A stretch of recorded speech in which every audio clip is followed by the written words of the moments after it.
Silent attack आता है, क्या उपाय हो सकते हैं? नमस्कार, मैं सोनू, कैमरामैन राहुल के साथ आप देख रहे हैं झुंझुनू हमारा। नमस्ते सर। नमस्ते। सबसे पहले झुंझुनू हमारा न्यूज़ चैनल की ओर से आपका स्वागत है। धन्यवाद, आपका भी हमारे यहाँ स्वागत है, बताइए। आजकल सर दिन प्रतिदिन हार्ट अटैक की लोगों में बहुत ज़्यादा संभावनाएँ बढ़ती जा रही है। लोग दिन प्रतिदिन मौतों का सामना करना पड़ रहा है। जिस जैसे ही हम बात करें तो 2-4 रोज़ पहले ही नवलगढ़ के अंदर नाश्ते मामा की शादी के अंदर मौत हो गई थी। इस तरह की अचानक ऐसी मौतों का सामना करना पड़ रहा है, जिसके कारण परिवार में आयोजक जो होता है, वह इस दुनिया को छोड़कर यूँ ही चला जाता है।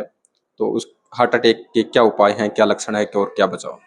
देखिए, जिस प्रकार का आपने एग्ज़ाम्पल दिया उसको हम सडन कार्डियक अरेस्ट बोलते हैं कि पहले कोई लक्षण नहीं था, अचानक से जिसको साइलेंट कई बार हम साइलेंट हार्ट अटैक बोलते हैं और हमारी भाषा में सडन कार्डियक अरेस्ट बोलते हैं। कार्डियक अरेस्ट के केसेस के बढ़ रहे हैं, उसका पीछे कई कारण हैं। सबसे पहले तो हमारा खान-पान, हम जिस प्रकार से डेली रूटीन में खाना खाते हैं, जंक फूड बहुत ज़्यादा खाते हैं, बाहर का खाना या फिर कोल्ड ड्रिंक वगैरह, इन सब चीज़ों से आपके अंदर जो लिपिड प्रोफ़ाइल है, आपका जो कोलेस्ट्रॉल की मात्रा है, वो बढ़ जाती है। दूसरी चीज़ ये है कि हम व्यायाम से दूर हो चुके हैं। हम सेडेंटरी लाइफ़स्टाइल जिसको हम बोलते हैं कि आराम की ज़िंदगी में पसंद करते हैं। पहले डेली व्यायाम करते थे, आपके रक्तचाप बना रहेगा, खून का प्रवाह बना रहेगा, तो यदि मामूली कोई क्लॉट होगा तो वो भी ठीक हो जाएगा। तीसरी चीज़, लोगों के अंदर धूम्रपान की प्रॉब्लम्स।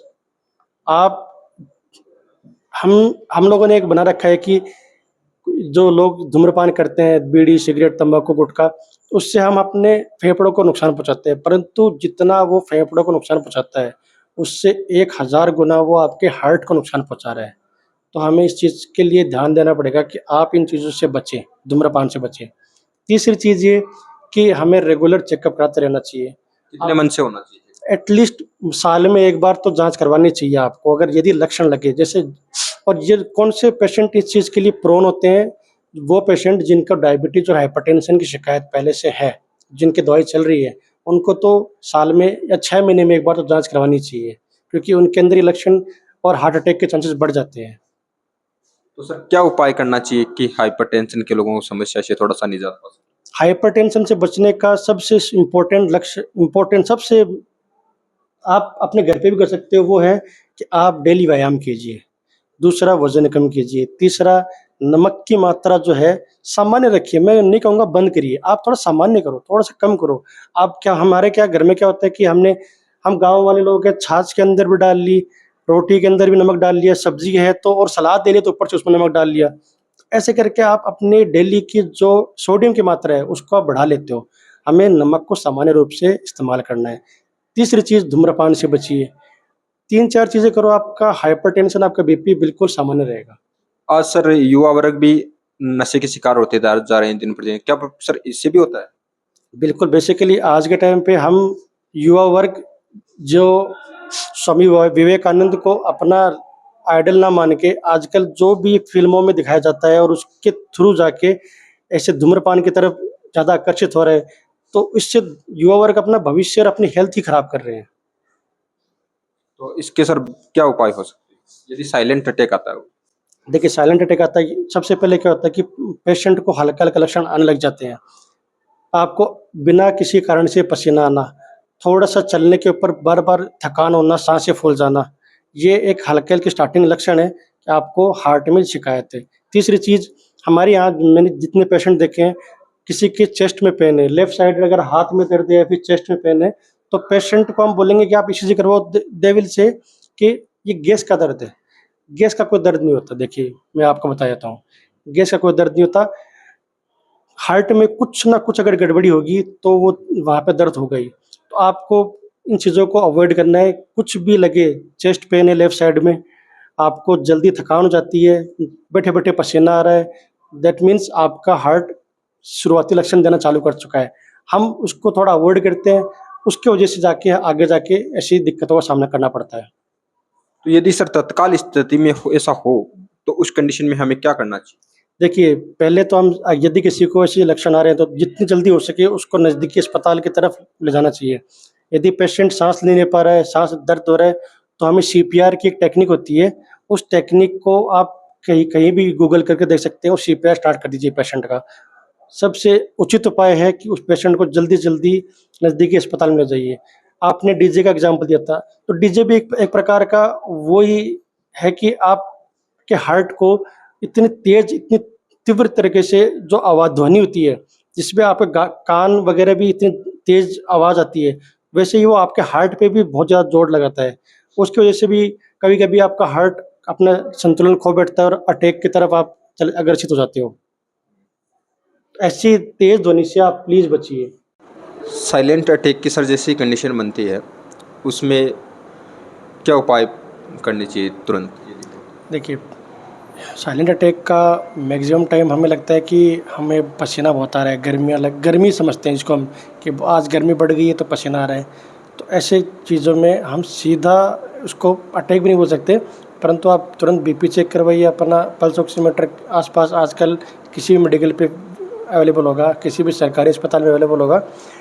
और कुछ नहीं तो यदि आपको लगता है कि आपके छाती में दर्द हो रहा है और आपको बेहोशी जैसे लक्षण आ सकते हैं, तो एक टैबलेट आती है नाइट्रोग्लिसरीन, जिसको जीभ के अंदर नीचे रखना होता है, वो अपने आप घुल जाती है। तो आप वो ले लीजिए, और एक एस्पिरिन आती है 75 mg, वो लीजिए। यदि अगर आपको हार्ट अटैक के चांसेस बन रहे हैं, तो वो आपके लिए एक रामबाण का काम करती है। हम उससे पूर्ण उपचार तो नहीं कह सकते, परंतु आपको जो 2 घंटे मिलते हैं उसकी जगह आपको 4 घंटे मिल जाएंगे आपको अपना उपचार करवाने के लिए। तो उस समय ऐसी दवाइयाँ बहुत काम आती है। एक बार सर हमारे दर्शकों को आप बताएंगे कि सीपीआर किस तरह से दी जाती है? जी, मैं किसी पेशेंट का एग्ज़ाम्पल देके आपको समझा सकता हूँ। यदि हम एग्ज़ाम्पल लेते हैं कि कोई पेशेंट है जो कोलैप्स हो गया है, अभी हम घर पे हैं, हमें अस्पताल वाली फैसिलिटीज़ नहीं है। सबसे पहले पेशेंट की धड़कन चेक करेंगे कि वो धड़कन है कि नहीं। आगे यदि धड़कन है तो हो सकता है केवल बेहोशी हुई है। यदि धड़कन कम लग रही है, आपको यहाँ से धड़कन नहीं मिल रही है, तो आप मरीज़ के थोड़ा सा गर्दन यूँ करके और यहाँ से आप पता लगा सकते हो कि मरीज़ की धड़कन कैसी रही है।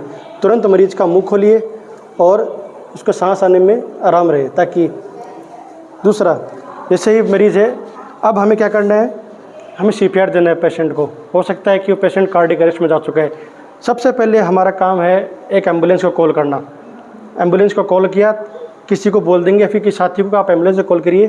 तब तक एम्बुलेंस आती है, तब तक आपको करना है सीपीआर। सीपीआर का तरीका है कि ये मरीज़ का रिब केज है, जिसको हम छाती का हिस्सा बोलते हैं। इसमें जहाँ पे ये रिब केज ख़त्म होता है, जैसे यहाँ ख़त्म हो रहा है, उसके ऊपर राइट साइड में, लेफ़्ट साइड में इस हिस्से पे हाथ को इस हिस्से से बंद रखिए और अपने कोहनी को मोड़ना नहीं है। यूजुअली हम देखते हैं कि लोग सीपीआर की कोशिश करते हैं और अपने हाथों को यूँ मोड़ते हैं। ऐसे आप सही प्रकार से सीपीआर नहीं दे पाएंगे।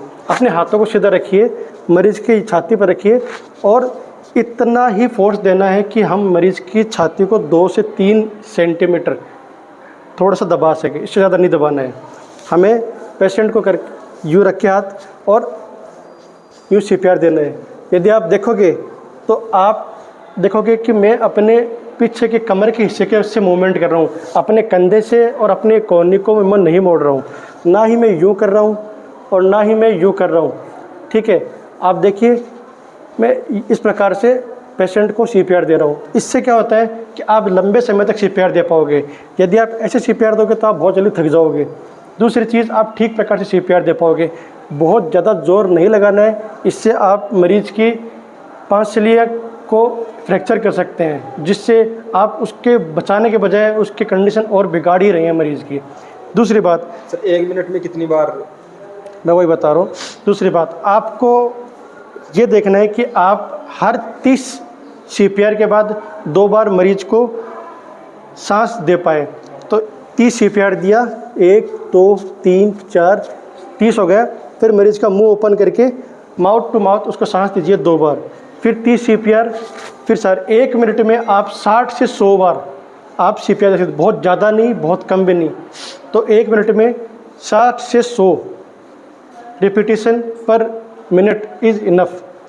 यदि पेशेंट लहूलुहान है, आपके पास ये दूसरा एग्जांपल है, आरटीए बोलते हैं उसको, road traffic accident. Road traffic accident में आप कभी भी सीपीआर देने का ट्राई मत कीजिए, क्योंकि कभी कभी क्या होता है कि रोड ट्रैफिक एक्सीडेंट में स्पाइनल इंजरी हो जाती है पेशेंट को।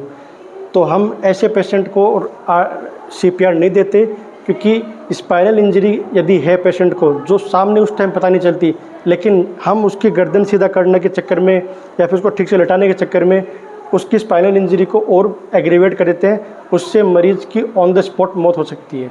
तो यदि RT का पेशेंट है, उसको CPR जब तक आप रूल आउट नहीं कर पा रहे हैं कि उसको स्पाइनल इंजरी नहीं है, आप उसको CPR नहीं दीजिए। जैसा कि हमने आज CPR का सेशन रखा, तो यदि प्रत्येक फैमिली के प्रत्येक सदस्य को ऐसी CPR जैसी महत्वपूर्ण एक्सरसाइज का पता हो, तो हम भविष्य में 90% जो कार्डियक अरेस्ट जो बचाए जा सकते हैं। देखिए, कार्डियक अरेस्ट 10% ऐसे होते हैं जिनमें आप कुछ नहीं कर सकते, लेकिन 90% ऐसे होते हैं जिनमें 90 मिनट का गोल्डन पीरियड होता है। मतलब 90 मिनट तक आपका एक गोल्डन पीरियड बोलते हैं हम उसको, कि गोल्डन समय है, उसमें आप बचा सकते हैं। तो ऐसे पेशेंट को आप CPR दे के हम उस पेशेंट की जान बचा सकते हैं। तो घर के सभी सदस्य को CPR के बारे में जानकारी होनी चाहिए। यदि नहीं है तो आप नज़दीकी चिकित्सक से या फिर किसी और तरीके से गूगल, फेसबुक, किसी भी तरीके से आप इस बारे में जानकार रखिए और अवेयर रहिए, सतर्क रहिए।